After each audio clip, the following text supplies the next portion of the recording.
જુહાપુરા વિસ્તારમાં મોડી રાત્રે આયશા મસ્જિદની પાછળ 19 વર્ષના યુવકની છરીના ઘા ઝીકી હત્યા કરવામાં આવતા ચકચાર મચી જવા પામી છે।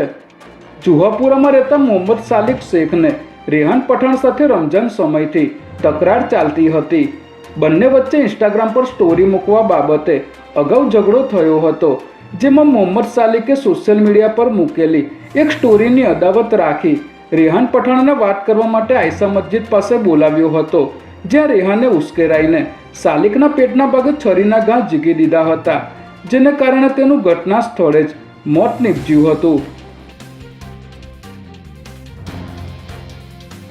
પીસીબીની ટીમે સરદારનગર વિસ્તારમાં દરોડો પાડી વિદેશી દારૂ અને બિયરના જથ્થા સાથે આરોપીને ઝડપી પાડ્યો છે।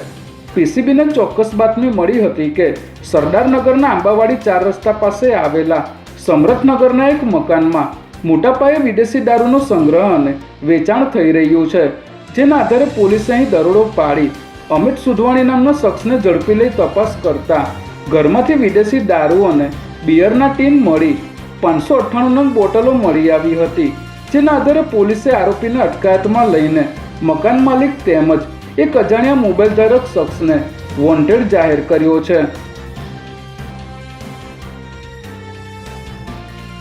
અમદાવાદ શહેર પોલીસ કમિશનર જીએસ મલિક દ્વારા સ્થાનિક સ્વરાજ્યની ચૂંટણી પહેલા શહેરના મતદાન મથકોની મુલાકાત કરવામાં આવી છે, જેમાં તેઓએ અસરવાની સરકારી શાળાની પણ મુલાકાત લીધી હતી। તેમણે મતદાન પહેલા સંવેદનશીલ અને અતિ સંવેદનશીલ બૂથની મુલાકાત લઈને સમીક્ષા કરી હતી, તેમજ પોલીસ બંદોબસ્ત અને કામગીરી અંગે પણ સમીક્ષા કરી હતી।